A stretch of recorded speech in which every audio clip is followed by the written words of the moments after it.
The incoming and former US President Donald Trump isn't just known around the world for his lack of empathy and testicular features. It's important to remember that he's also a rapist. But also, on top of those things, he's also known in some quarters for having developed a shaky relationship with his supposed superficial hard-right nationalism. Because although Donald professes to love America and to wish to make America great again, many have suggested over the last 10 years that rather than the patriot he plays on TV, behind closed doors and once the cameras have stopped rolling, well, Donnie may well actually just be a big bloody traitor. So today we're going to talk about that, and we're going to list out the reasons that people are saying that Donald Trump might just be a compromised asset for Vladimir Putin's Russia.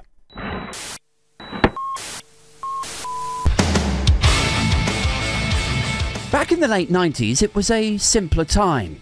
New metal was all the rage, American Pie and gross-out movies had conquered the box office. And OG veteran red cap cretin Fred Durst was one of the biggest stars on the planet. But while he and Eminem and Korn and boy bands were owning popular culture, brash billionaire and Baron of Bellandry, Donald J. Trump, portrayed here by the ghost of an equity release salesman, was having some trouble at the bank, specifically facilitating loans to live off.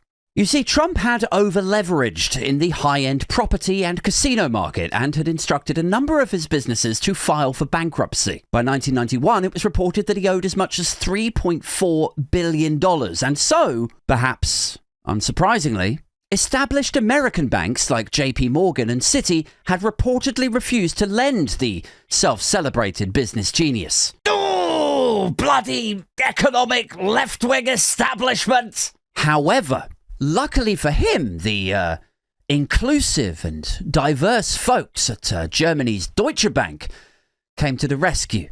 Deutsche Bank, or DB, who by that point had joined other European banks in helping post-Soviet millionaires move their sacks of cash out of Moscow, had agreed to step in where other banks had bolted. Ah, that's nice. You see, DB, Deutsche Bank, they were keen to move more aggressively into the American finance sector, and they saw Donald Trump as a, component in that broader project into making that happen. And this would all build up to their listing on the New York Stock Exchange. Then again, in the mid-2000s, about 2005, Deutsche Bank again agreed to loan significant amounts of money to Donald Trump. And it was again after other, more local institutions had refused to do so. By 2008, Trump's businesses were relying heavily on foreign investment, not just from banks like Deutsche, with their own well-documented history of fines for evading sanctions and post-Soviet wealth management, but literally cash from Russia. In fact, in 2008, Donald Trump Jr., Trump's son, he is quoted as having said, "Russians make up a pretty disproportionate cross-section of a lot of our assets." Now, from 2012 to 2014, Deutsche again loaned Trump hundreds of millions of dollars despite his inability to pay back the 2005 loan and his suing them to try to wriggle out of that 2005 loan. Because they loaned him like $600 million in 1998. That was for him to build 40 Wall Street. Okay? 600 million. Then when the global financial crash hit and he used his lawyers to try to wriggle out of the loan, like he sued them. But still, after all that and all of the bankruptcies before, still this Russia-linked bank are still like, we'll totally still do business with you. Does that make sense to any of you? No? Okay. All right, good.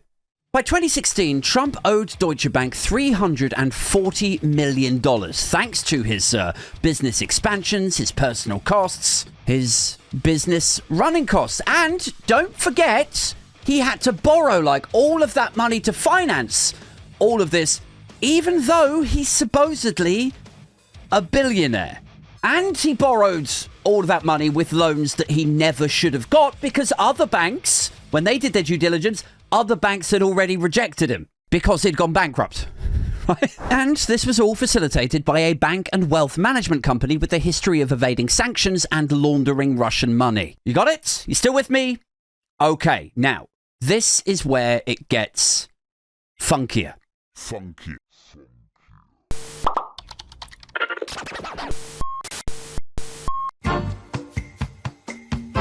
Because also in 2016, in the run-up to running for president, Trump pursued a real estate deal specifically in Moscow. The project continued well into 2016, and Trump's then lawyer, a guy called Michael Cohen, he admitted to lying about said deal and the timeline of the deal. He admitted to lying about that when he appeared at a congressional hearing, right? He sat in Congress, he's answering questions, lies are coming out of his mouth. He later admitted to doing that. Like, is anybody understanding how dodgy that looks? You know, like there's this Moscow deal over here. Your lawyer is asked questions about it. He lies about it in Congress. Why? Why? Like, what have you done that is so bad that you would rather that we all think that you are a dodgy with a dodgy lawyer lying about stuff and in bed with Russians? Like, what is the actual truth? Because whatever it is, it's worse than that. Like, even if you say, as they did after this, even if you say, well, we were just worried about the Russia angle, people were talking about it a lot, it was gaining traction. So basically, we were just doing everything that we could to minimize discussion around that, like just, you know, lie, back up whatever Trump says, keep it stum. Whatever you do in Congress, don't say anything about Russians, because that's a sensitive area for us. Even then it's like, well, still, why though? You know, why? If there's nothing to it, then what's the problem? Why do you specifically not want people talking about your boy Donny and Russia? Cohen would later admit that he had had contact with Russian officials to facilitate the project, including reaching out to the Kremlin's press secretary for assistance. Right. Now, by the time we get to the 2016 campaign, it seems kind of obvious that it isn't just Trump himself who is immersed in Russian business dealings. Paul Manafort, Trump's chairman for that 2016 campaign, shared internal polling data with a Russian intelligence-linked individual named Konstantin Kilmnik. George Papadopoulos, one of Trump's foreign policy guys, was told by a Russian intermediary that they had dirt, is what they called it. They had dirt on Trump's then political adversary, the Democratic Party's nominee Hillary Clinton. Donald Trump Jr. met with a Russian lawyer in 2016 after being promised damaging information about Clinton. So what do we have so far? He's engaged with a foreign bank who themselves have seemingly quite a good relationship with Russia. They have laundered money. He's coordinating a Trump Tower in Moscow build, and his lawyer is lying about the conversations that have taken place in support of that. Even when he's appearing in Congress, his campaign guys are talking to Russian intelligence people or Russian intelligence linked people. And his son, Don Jr., is meeting with Russian lawyers who are, what are they doing?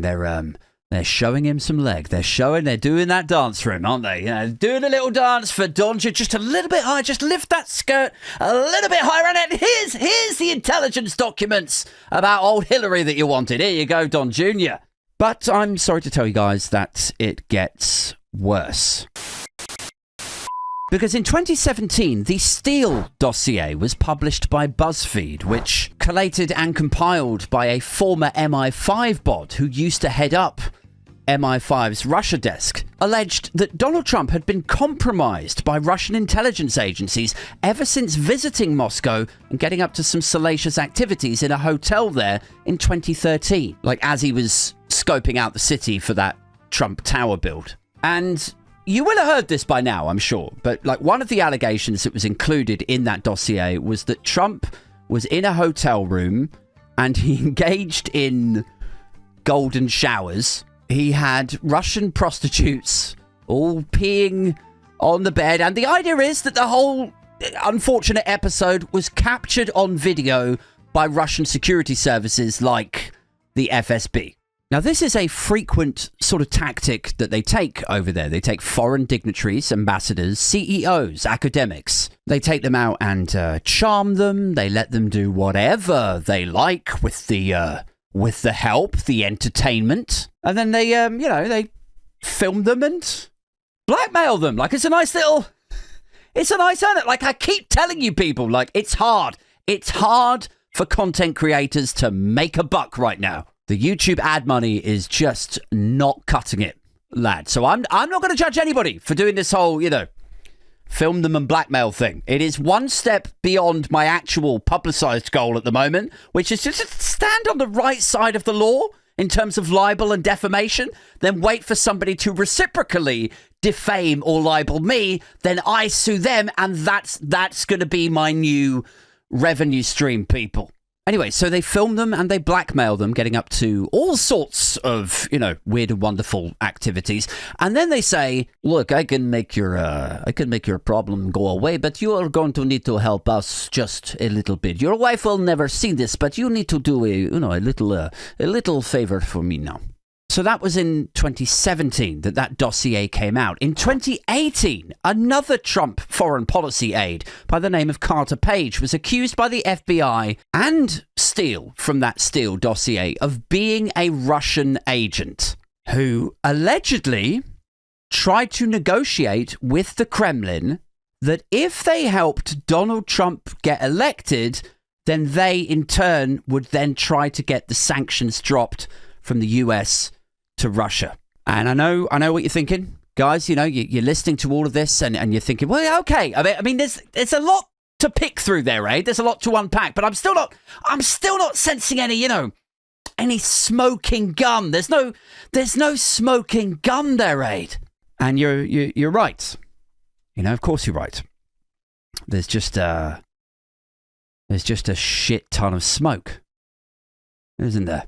He's been to Moscow. He's engaged with this bank with the well-documented history. There's a report by some former MI5 guy. But maybe it's real. Maybe it's not. Who knows? And who cares if he got loans from Deutsche Bank? Aid. It's all very circumstantial. I mean, if he were, let's do this dance. Aid. If he were a Russian agent, all right, big if, okay, but if he were, I would have thought there would be more glaringly obvious examples of his support for Vladimir Putin. As they said, they think it's Russia. I have President Putin. He just said it's not Russia. I will say this, I don't see any reason why it would be. So, in 2018 at the Helsinki summit, Trump appeared alongside Putin and appeared to side with the murderous anti-American dictator over his own intelligence services regarding Russian interference in that 2016 election, saying, I don't see any reason why it would be Russia interfering. I don't see any reason why it would be. Right, yeah. Yeah, all that evidence. All of those investigators looking into it night and day. The people who are trained to look into this stuff. Other whole countries who have looked into it. They've got no skin in the game. They don't care if there's interference by this country or that country or whether there wasn't any interference at all. But even they say, yeah, it was definitely Russia. They all came back near unanimously and said, yep, he totally interfered and he helped Donnie get elected. That is what happened. And Donnie's like, well, I don't see why they would do that. I don't see any reason why it would be. Like, is it stupidity, do you think? Or is it arrogance? Like he just can't fathom that it wasn't his own genius that won him that election. It has to have been him and him only. His raw magnetism, his charisma. It's just all down to Donny. You know, is that it? Or is it Russian interference of which he personally knows and understands absolutely fucking nothing? No, can't be that either. Okay, well then, is it that he is a Russian asset and he can't bring himself to criticize Putin or Russia in any capacity whatsoever? Like, which one of those is it? Take your pick. Like, why would you avoid blaming Putin so readily? Why would you be so comfortable throwing your own security agencies under the bus? Answers on Anotritka. I don't see any reason why it would be. Everyone's like, you don't see? You don't? Have you tried looking? Have you even tried looking at any of the evidence? Have you tried trusting the people who are better trained and smarter at this shit than you? Have you tried any of that? No. Now, after the foreplay, of course, comes the penetration. And so at that summit, after suitably fluffing him, Trump took Putin to a more private setting, one-on-one, with no aides or advisors. And still, to this day, nobody knows what was discussed or promised in the 2 hours of their overrunning meeting. But do you have any idea how uncommon and weird that is? Like, to meet somebody as geopolitically significant as Vladimir Putin in private without a national security advisor, a secretary of state, an ambassador, or even just like an official note taker, which sounds like a made up job, but I promise you it's a real thing. Like, it's so weird and uncommon for a meeting like this to happen that it is literally the only time that this has ever happened. And here is the thing, guys, is if you were as concerned about the narrative of Russian interference, about people taking this Russian interference narrative and then running with it, that he was willing to get his lawyer to lie to Congress about it. If the worry was that real, then why would you then run the risk of making yourself look so in hock to Putin by having this no-notes private year-end appraisal style meeting with him like this? Like, they may as well have done this meeting in an underground car park and exchanged briefcases, wearing shades and stuff. Like, it looks so dodgy. But still, you know, we can't judge. Okay, still not a smoking gun. I'm sure that the evasive, private, and undocumented nature of all of this made sense at the time, and I'm sure, you know, later efforts to establish the substance of this meeting were met with full transparency, rigor, and integrity.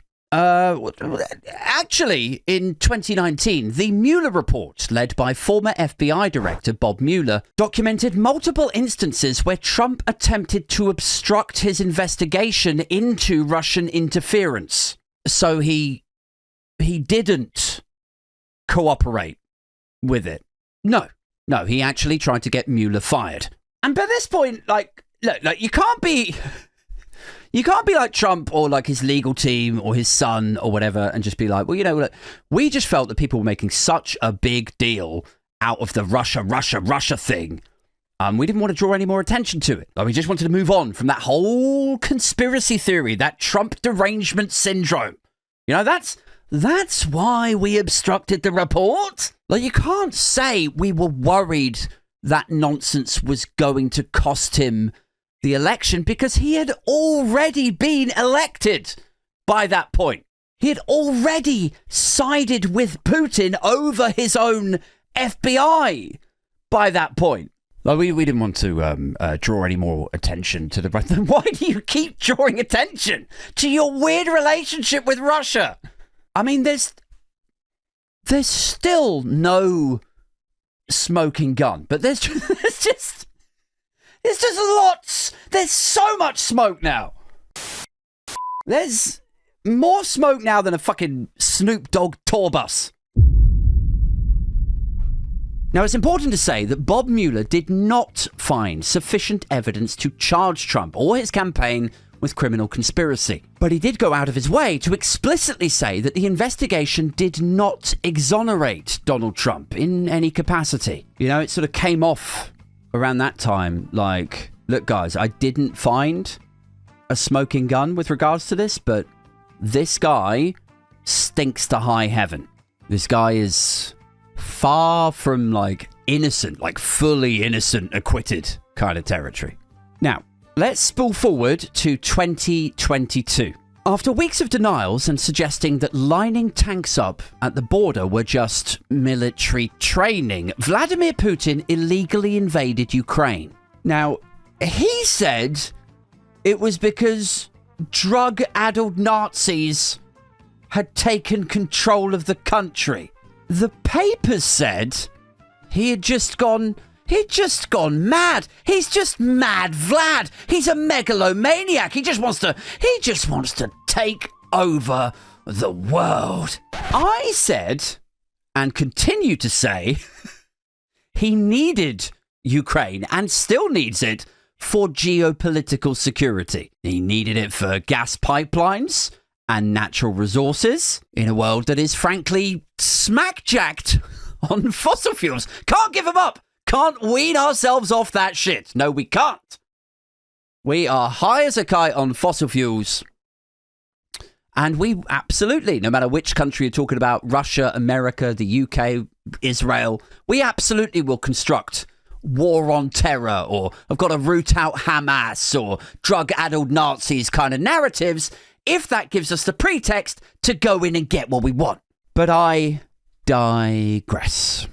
So 2022, during Russia's invasion of Ukraine, while others looked on in abject horror, Trump praised Putin's strategy as genius and savvy. But you know what's funny about this? Is like, I think when he says stuff like that, you know, Vladimir Putin he's a genius. He's very savvy. I think he thinks he's buttering up Vlad, doesn't he? You know, I think he thinks, oh, if I call him a genius, if I say that he's savvy, I bet that he'll like me more. You know, maybe if he likes me more, maybe if I butter him up, he won't release the golden shower tapes. But you have to ask yourself, like, how much is genius or savvy worth from Donald, I bankrupted my casinos Trump? Whoever he thinks is a genius, what is that worth? Like, at what point do accolades and titles become worthless by receipt of who's giving them to you? You know, would you feel buoyed? Would you feel like pumped up if Liz Truss told you were shrewd? If Jeffrey Dahmer told you made a mean casserole, would that get you pumped? Would it? Also in 2022, from golden showers to golden towers, as FBI agents raided the Elizabeth Duke-adorned corridors of Trump's Mar-a-Lago, which, if you're not familiar with Mar-a-Lago, it is very much a sort of graceless Graceland. You know how, like, sort of American stars, they like to have their sort of, you know, their home, and then it becomes a sort of pilgrimage. Like Elvis had Graceland. Michael Jackson had Neverland. That was supposed to be his sort of, you know, Graceland. Well, like, Mar-a-Lago is like Neverland, right? Except that instead of it being like, you know, the kids who never grow up, it is very much dominated by, well, everybody's bleach blonde and about 78. Like, that seems to be it's just the age. They just stay that age forever in Trump's Neverland. Anyway, as feds combed the property, sensitive documents were found insecurely stored. Classified national security data and the names of personnel were freely available, visible, copyable. And this was in the same place, right? The same resort, the same corridors as foreign nationals with links to Russia had conned their way in or were invited to come into this resort and stay. And there's just all these sensitive names and documents and shit just hanging around. And interestingly, the unredacted search warrants from that raid, which had the names of the FBI agents on them. Remember, he sided with Putin over his own FBI, right? Also, the name of the judge was on these unredacted documents. These documents mysteriously landed with Breitbart News, the hard right news channel, right? Who then went on to publish them. Again, unredacted, out on the open internet. Now, is this doxing?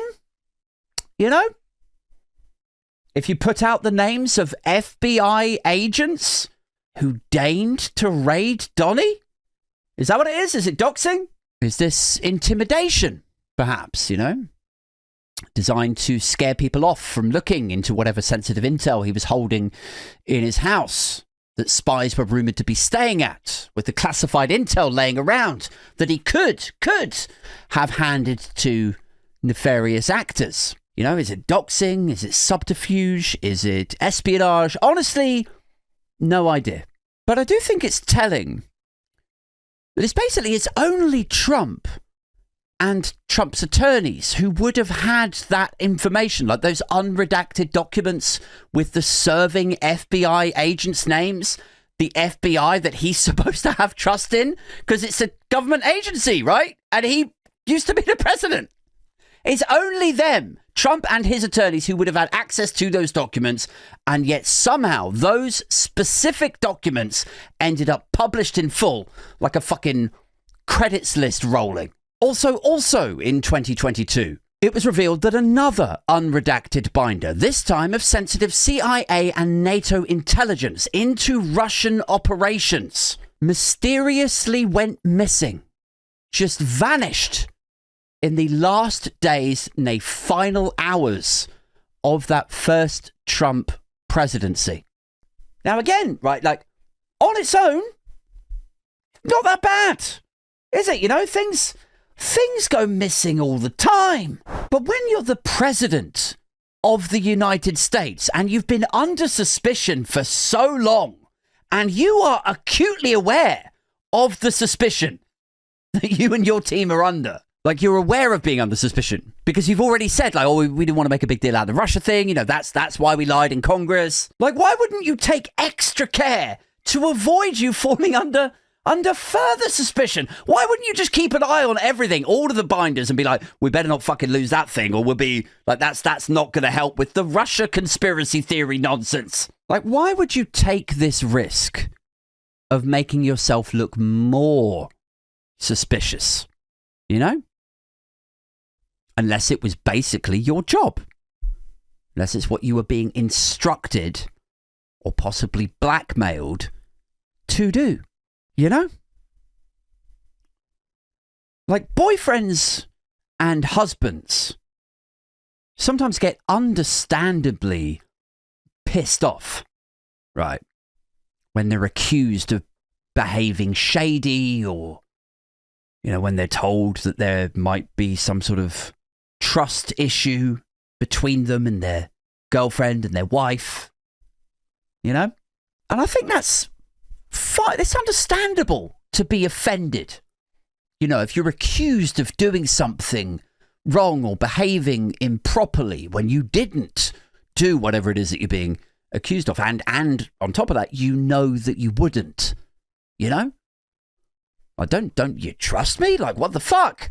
Like, how do I come off to people? To the people that I love as well. How do I come off to them if they think that I would do something like that to them? Like, it's insulting. I'm offended that you would think so little of me, that you would think that I would do something like that to you. You know, if it was like a one-off, if that just happened like maybe twice, understandably, you would be upset about that. But if you've been under the spotlight a few times, say, and you've already irked tensions and behaved untrustworthily, or, you know, whatever that word is, I mean, there comes a point when it's like the 7th, 8th or 9th time that you're behaving shadily. It's like, well, you know how sensitive she gets about this, don't you? You know how irate she's going to be about this behavior. Like, why would you open yourself up to the speculation that you might be, I don't know, sleeping with someone else? Like, why would it be worth the aggro to be accused of that unless you were actually sleeping with somebody else? Like, why would it be worth it? Getting it in the ear for that. You have to be getting something out of it. There has to be an explanation for why you continue to exhibit this behavior. You know, like after the 13th time, finally she's going to be like, I'm sorry, Dave. I wish that I believed you.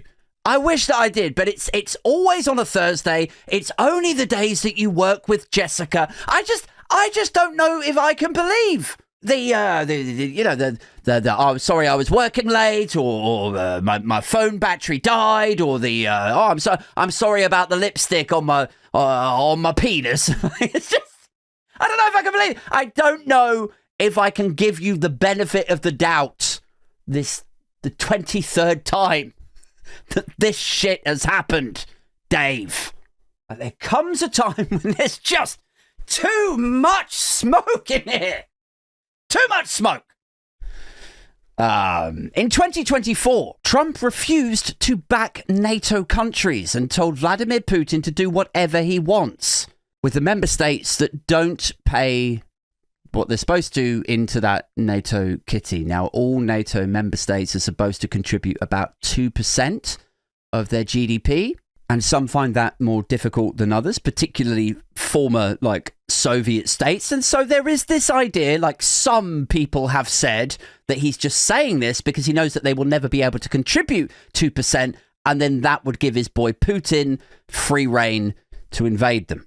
At the November 2024 election, Twitter, TikTok, the BBC, France 24, and Fox News all reported a huge influx of not just fake news, but bots and deep fakes, all seemingly pro-Trump, anti-Biden, pro-Putin, anti-Ukraine, and all of them, nearly every single bot and deep fake and, fake news article, all of them were pushing for MAGA and Republican and Trumpy, like, talking points.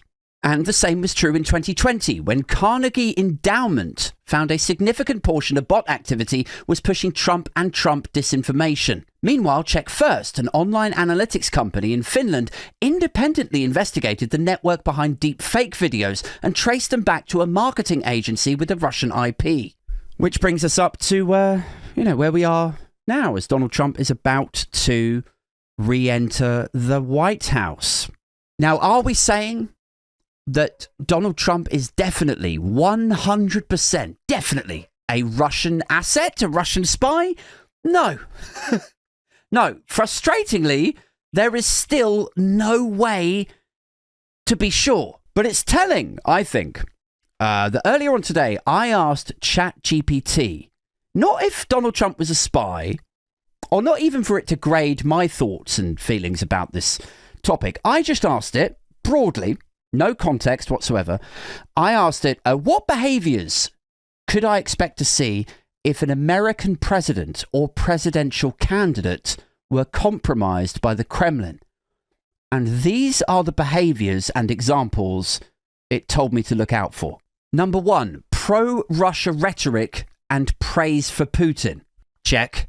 He's really smart. He's savvy is what he is. Number 2, support for weakening NATO and US alliances. I mean, that's basically every other speech at the moment, isn't it? Number 3, erosion of democratic norms. Voter fraud and January the 6th. Anyone? Proposals that align with Russian interests. The collapse of NATO and constantly banging on about how he could solve the Ukraine war in 24 hours. A lot of people interpret that as he's just going to pull the plug on it. Hand Ukraine to Putin. Number 5, suspicion of US intelligence and law enforcement. Sided with Putin over his own FBI. Constantly refers to his own 3-letter agencies as the deep state. disparages the Justice Department, says it's been taken over by leftist Marxists. Do I need to go on? It's a sham trial. Number 6, financial or business ties to Russian interests. Yeah, but I think we've covered that. Number 7, isolationist or non-interventionalist foreign policy. That would be the whole America first and, we're not going to bankroll NATO anymore, all of that stuff. And finally, number 8, a disregard for US national security interests, which I think we've covered, with the documents just left lying around, shaking off his security, sitting with Putin, just the two of them. I mean, it's just, I'm not saying that he's definitely an asset, that he's definitely compromised. I'm just saying if he were compromised, if any presidential candidate were compromised, what behaviours would you expect to see them exhibit? And then take those behaviours and cross-section, like overlap them with the behaviour that you've seen exhibited by Donald Trump over the last 12 years.